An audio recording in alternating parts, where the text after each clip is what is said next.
మామిడిపళ్ళ రుచులే కాదు, కపిల్ వారి 30 సంవత్సరాల నాణ్యత మరియు నమ్మకం.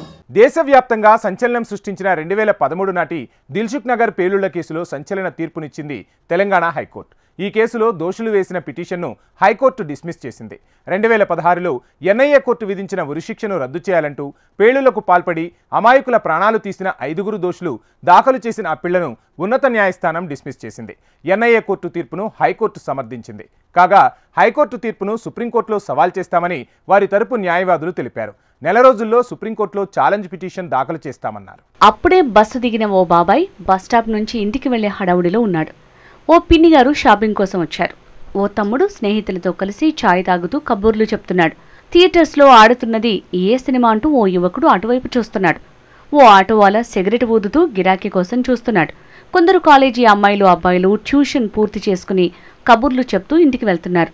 షాపుల వారు కస్టమర్లతో బిజీగా ఉన్నారు. ఇంతలోనే ఉగ్రవాద భూతం విరుచుకుపడింది. పేలుడు బీభత్సంలో ఎందరో అమాయకులు ప్రాణాలు కోల్పోయారు, మరెందరూ గాయపడ్డారు. 2013లో జరిగిన విషాద ఘటన ఇది. ఈ కేసులో 3 ఏళ్ల పాటు కొనసాగిన విచారణలో నిందితులకు 2016లో శిక్ష ఖరారైంది. దీనిపై నిందితులు వారు అప్పీల్ చేసుకుంటే 16 ఏళ్ల తర్వాత అప్పటికే పడిన శిక్షను సమర్థించింది ఉన్నత న్యాయస్థానం. హైదరాబాద్ చరిత్ర పుటల్లోని ఒక విషాద అధ్యాయంగా 2013 ఫిబ్రవరి 21వ తేదీ నిలిచిపోయింది.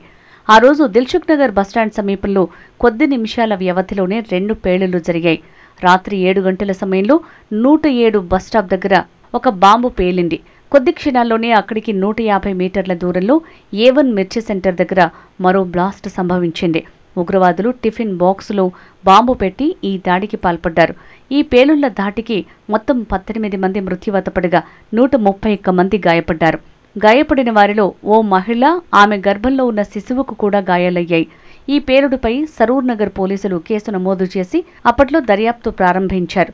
ఈ పేలుళ్ల ఘటనపై రాష్ట్ర ప్రభుత్వం ప్రత్యేక దర్యాప్తు బృందాన్ని ఏర్పాటు చేయాలని భావించగా కేంద్ర హోంశాఖ ఆదేశాలతో జాతీయ దర్యాప్తు సంస్థ రంగంలోకి దిగింది. హైదరాబాద్లో నమోదైన ఈ 2 కేసులు ఎన్ఐఏకు బదిలీ అయ్యాయి. దర్యాప్తు ప్రారంభించిన ఎన్ఐఏ ఇండియన్ ముజాహిద్దీన్ ఉగ్రవాద సంస్థ ఈ పేలుళ్లకు పాల్పడినట్టు గుర్తించింది. దిల్సుఖ్ నగర్ జంట పేలుళ్ల ఘటన దర్యాప్తు వేగంగా కొనసాగింది. దర్యాప్తులో భాగంగా అహ్మద్ సిద్దిబాపా జరార్ అలియాస్ యాసిన్ బత్కల్, అబ్దుల్లా అఖ్తర్ అలియాస్ హద్దిలను 2013లోనే ఇండో నేపాల్ బార్డర్ సమీపంలో అరెస్టు చేశారు. విచారణలో నిందితులు నేరం ఒప్పుకున్నారు. వీళ్ళిద్దరూ ఇచ్చిన సమాచారం మేరకు బీహార్కు చెందిన తహసీన్ అఖ్తర్, పాకిస్తాన్కు చెందిన జియావుర్ రెహమాన్లను 2014 మేలో రాజస్థాన్లో ఉన్నట్లు తెలుసుకున్నారు. వారిని ఢిల్లీ పోలీసులు అరెస్ట్ చేశారు. వీరితో పాటు పూణేకి చెందిన అజీజ్ షేక్ని సైతం ఎన్ఐఏ అరెస్ట్ చేసింది. నిందితుల విచారణలో పేలుళ్లకు కీలక సూత్రధారి మహమ్మద్ రియాజ్ అలియాస్ రియాజ్ బక్తల్గా గుర్తించారు. కర్ణాటక బక్తల్కు చెందిన రియాజ్ బక్తల్ ఇప్పటికీ పాకిస్తాన్లో తలదాచుకున్నట్టు ఎన్ఐఏ గుర్తించింది. అతనిపై రెడ్ కార్నర్ నోటీసు సైతం జారీ చేసింది. ఈ ఘటనపై దర్యాప్తు చేసిన ఎన్ఐఏ 6 నిందితులపై ఎన్ఐఏ ప్రత్యేక కోర్టులో 3 ఛార్జిషీట్లు దాఖలు చేసింది. ఉగ్రవాద కార్యకలాపాల వ్యవహారంలో గతంలో నిందితులపై కేసులు ఉన్నట్లు గుర్తించింది. ప్రధాన నిందితుడు రియాజ్ బక్తల్ మినహా మిగిలిన 5 నిందితులపై ఎన్ఐఏ ప్రత్యేక కోర్టులో 2015లో ట్రయల్ కొనసాగించింది. ఈ కేసు విచారణలో భాగంగా 157 మంది సాక్షులను విచారించారు ఎన్ఐఏ అధికారులు. వారి నుంచి సేకరించిన ఆధారాలు ఎన్ఐఏ కోర్టుకు సమర్పించింది.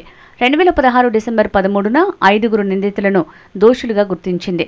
2016 డిసెంబర్ 19న ఎన్ఐఏ ప్రత్యేక కోర్టు వారికి జైలు శిక్ష, జరిమానాలతో పాటు ఉరిశిక్ష విధించింది. కాగా ఎన్ఐఏ కోర్టు తీర్పుపై నిందితులు అదే ఏడాది తెలంగాణ హైకోర్టును ఆశ్రయించారు. అప్పటి నుంచి హైకోర్టులో నిందితుల పిటిషన్పై విచారణ జరుగుతోంది. నిందితులు అంతా ప్రస్తుతం పలు జైళ్లలో శిక్ష అనుభవిస్తున్నారు. తాజాగా తెలంగాణ హైకోర్టు దిల్సుఖ్ నగర్ జంట పేలుళ్ల కేసులో సంచలన తీర్పునిచ్చింది. ఈ కేసులో దోషులు వేసిన పిటిషన్ని హైకోర్టు డిస్మిస్ చేసింది.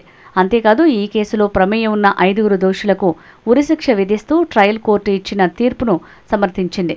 జస్టిస్ లక్ష్మణ్, జస్టిస్ శ్రీసుద్ధలతో కూడిన ధర్మాసనం దోషులందరికీ ఉరిశిక్షను ఖరారు చేస్తూ తీర్పునిచ్చింది.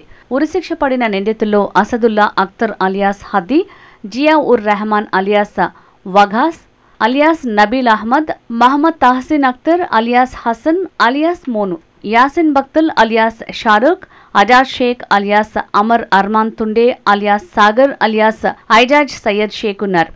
కాగా దిల్సుఖ్ నగర్ జంట పేలుళ్ల కేసులో దోషులు కీలక నిర్ణయం తీసుకున్నారు. హైకోర్టులో ఎదురుదెబ్బ తగలడంతో సుప్రీంకోర్టును ఆశ్రయించాలని నిర్ణయించుకున్నారు. హైకోర్టు తీర్పును సుప్రీంకోర్టులో సవాల్ చేస్తామని దోషుల తరపు న్యాయవాదులు తెలిపారు. నెల రోజుల్లో సుప్రీంకోర్టులో ఛాలెంజ్ పిటిషన్ దాఖలు చేస్తామని పేర్కొన్నారు. దీంతో దేశ సర్వోన్నత న్యాయస్థానం నిర్ణయంపై ఉత్కంఠ నెలకొంది.